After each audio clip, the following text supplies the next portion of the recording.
बघाट urban cooperative bank Himachal Pradesh का अग्रणी bank है और प्रदेश भर में इस बैंक की करीब 11 शाखाएं हैं और 90,000 से अधिक खाताधारक इस बैंक से जुड़े हुए हैं।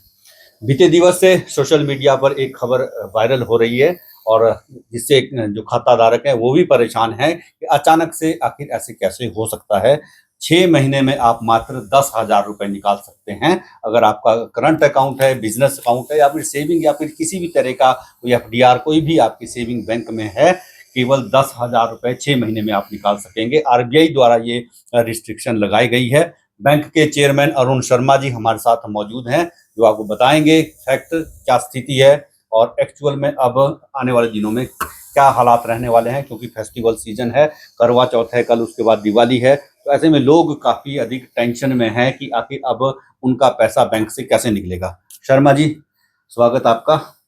और बघाट बैंक को लेकर काफी चर्चा है और मार्केट में या लोगों के बीच में पैनिक जैसी स्थिति पैदा हो गई कि आखिर अचानक से उनका पैसा बैंक में कैसे होल्ड होता है।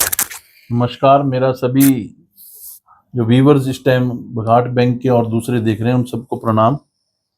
ये जो स्थिति आई है ये कोई ऐसी पैनिक करने वाली स्थिति नहीं है। शेयर होल्डरों की और जो हमारे खाताधारक हैं उनको घबराने की ज़रूरत नहीं है, क्योंकि हमारे पास पर्याप्त जमा पूंजी बैंक में पड़ी हुई है। मैं आपको पूरा उसका ब्यौरा देता हूँ कि हमारी 10 शाखाएं हैं, एक हमारा एक्सटेंशन काउंटर है और जमाकर्ताओं की संख्या लगभग 80,000 के करीब हमारे जो जमा करता है और ऋण धारकों की संख्या 2,095 है। जमा और ऋण की स्थिति हमारे पास ऐसा है कि कुल जमा राशि हमारे पास 457 करोड़ की है और कुल ऋण राशि जो है हमारे पास 290 करोड़ की है। क्रेडिट डिपॉजिट सीडी रेशो जिसको कहते हैं वो 62% है। संतुलित स्थिति है। ऋण वितरण मध्यम स्तर पर है। एनपीए और गैर निवेदित संपत्ति स्थिति जो हमारे पास है बैंक में, वर्तमान एनपीए राशि 138 करोड़ है जो हमारा इस टाइम एनपीए में है। अधिकतम एनपीए मार्च 2022 में जो थी उस वक्त 322 करोड़ पे करीब होती थी। एनपीए में कमी हमने पूरे बोर्ड ने 184 करोड़ जो है वसूल लिया है, जिसमें गिरावट -57% की गिरावट आ चुकी है। प्रावधान कवरेज पीसीआर जो है 83.38% है। मजबूत स्थिति, बुरे ऋणों के लिए पर्याप्त प्रावधान किया गया है।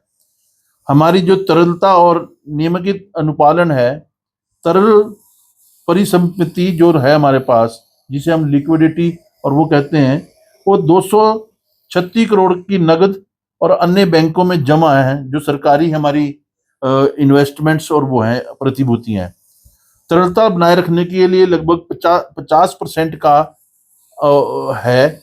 अनिवार्य जो होती है सीआरआर हमारे लिए वो 3.50 के करीब परसेंटेज में होती है और एसएलआर जो होती है वो हमारे पास 18% के करीब होती है।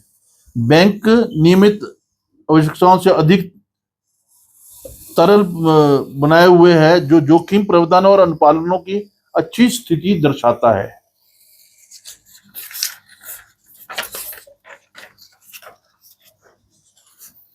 बैंक में जो ये ऋण का प्रतिबंध था वो मार्च 2021 में उच्च एनपीए या नियमकीकरण निर्देशों के कारण लग गया था, क्योंकि उस टाइम बैंक का एनपीए बहुत बढ़ गया था। संपत्ति गुणवत्ता में सुधार हुआ है। मार्च 2022 में 322 करोड़ से घटाकर 138 करोड़ पर अब हमारा एनपीए पहुंच गया है, जिसमें सुधार वसूली और ऋणों के अपग्रेड के कारण हुआ है। मुख्य बिंदु हैं 2021 में ऋण प्रतिबंध के बाद बैंक ने संपत्ति गुणवत्ता में सुधार किया, अपनी सीआरआर एसएलआर को मजबूत किया और पीसीआर 83.38 है जो कि अत्यंत अच्छा है। सीडी रेशो 62% है। यदि प्रतिबंध हटते हैं तो सुनिश्चित रूप से ऋण वितरण बढ़ाया जा सकता है। एनपीए में 57% से अधिक की कमी यह दर्शाता है कि वसूली या ऋण सुधार पर्याप्त सफल रहे। डिफॉल्टरों की संख्या हमारे पास 499 के करीब है, जो कुल ऋण खातों की संख्या के अनुपात में नियंत्रित है। किसी भी ऋणधारक को 4 करोड़ से अधिक का ऋण नहीं दिया गया है, जिसमें जोखिम खिलाफ रिस्क डिस्क्रिमिनेशन बना रहे। शीर्ष एनपीए खातों में केवल 32 करोड़ बकाया है। ये दर्शाता है कि बड़े डिफॉल्टरों की आशंका सीमित है। और मैं सभी से कहना चाहता हूं, जैसे कि आप लोगों ने पहले भी हमारा इस बैंक में साथ दिया, जब हमारी 2020-21 में स्थिति बहुत खराब हुई थी, पर हम उससे अच्छे निकल के आए हैं। ये जो अब लगी है, इसमें हम कई चीजें हैं जो अब रिजर्व बैंक से हम अपनी चिट्ठी लिख रहे हैं, जो लिख के भेज रहे हैं, कि जिसमें कि हम चाह रहे हैं कि जो 10,000 की जो कैपिंग है, या तो इसको बढ़ाया जाए, नहीं तो जैसे कई लोग हैं जिनके घर में शादियां हैं, कोई मेडिकल फैसिलिटी का है या किसी और पर्याप्त स्थिति में है, तो उसके लिए हम क्या कर सकते हैं, उसकी हमारे को एक रिजर्व बैंक गाइड करेगा, ताकि हम उस हिसाब से फिर, क्योंकि अभी आज कल लगा है, आज हम क्लैरिफिकेशन कई चीजों पे ले रहे हैं, तो हम उस क्लैरिफिकेशन के बाद फिर आप सब लोगों को बताएंगे। पर मैं अपने डिफॉल्टर, अपने जो भी ऋण धारक हैं और हमारे जो यहाँ के बैंक के हमारे सभी जो कस्टमर्स हैं और हमारे जितने भी लोग बैंक से जुड़े हुए हैं, उनसे ये कहना चाहूंगा कि बैंक अच्छी स्थिति में है, और बैंक के पास अगर आज भी कोई ऐसी स्थिति है तो एक मुश्त में देने के लिए भी बैंक के पास पैसे हैं, तो ऐसे घबराने की जरूरत नहीं है।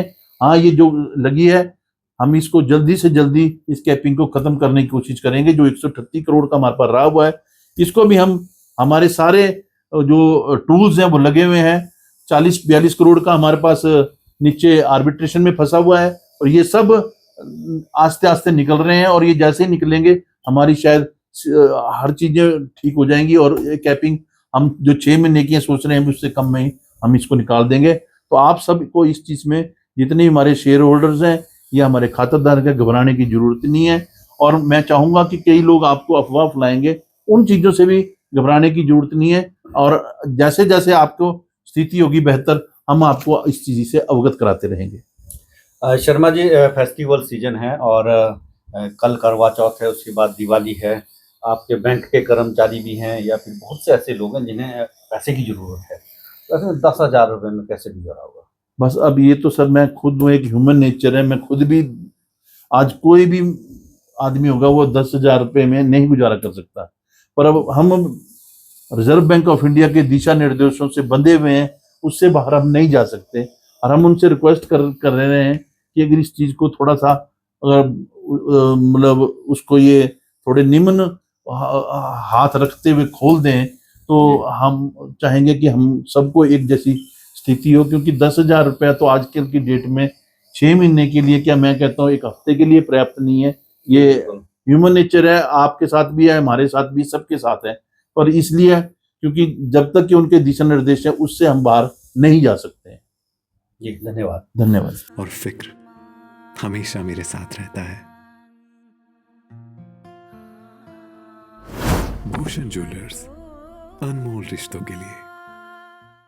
कालका शिमला हाईवे पर एक ऐसी जगह जहां का खाना और स्वीट्स दोनों ही आजकल काफी वायरल हो रहे हैं। नाम है विनायकम, जहां आपको full course meals, bake delights and 70 से भी ज्यादा स्वीट्स की वैरायटीज एक ही छत के नीचे मिलती है। हमने यहाँ ट्राई किया कढ़ाई पनीर और दाल मखनी। टेस्ट बिल्कुल लाजवाब था, perfectly spiced and rich in flavours. सच में इस टेस्ट को मैं कभी भूल नहीं सकता। खाने के बाद हमने ली रसमलाई, और भाई सच कहूँ तो इतनी सॉफ्ट और क्रीमी थी कि बस खाते ही मुंह से बाहर निकल गया। आप भी यहाँ की रसमलाई एक बार जरूर ट्राई करना। और जब पता चला कि यहाँ 70 से भी ज्यादा स्वीट्स की वैरायटीज मिलती हैं, तो कैसे ना ट्राई करते। हर स्वीट में अलग ही स्वाद था, एकदम फ्रेश एंड फ्लेवरफुल। यहाँ इंडिया के हर कोने से कारीगर बुलाए गए हैं ताकि हर स्टेट की स्पेशलिटी आपको यहाँ मिल सके, और टेस्ट में भी ऑथेंटिसिटी एंड क्वालिटी दोनों क्लियरली महसूस होती है। विनायकम स्वीट्स एंड रेस्टोरेंट आपको कालका शिमला हाईवे पर सोलन से थोड़ा आगे सोलोगड़ा में मिल जाएगा। अगर कभी शिमला जा रहे हो और कुछ अच्छा खाने का दिल करे तो इस जगह को बिल्कुल भी मिस मत करना। आया ना, मुंह में पानी आया ना। आपने मोमोज तो बहुत खाए होंगे, लेकिन वाह मोमोज के मोमोज नहीं खाए तो क्या ही खाया। टेस्ट की बात करूं तो जब मैं वीडियो बना रही थी ना, तो मुंह में इतना पानी आ रहा था कि जल्दी से मोमोज मिले और मैं खाऊं। वाह मोमोज।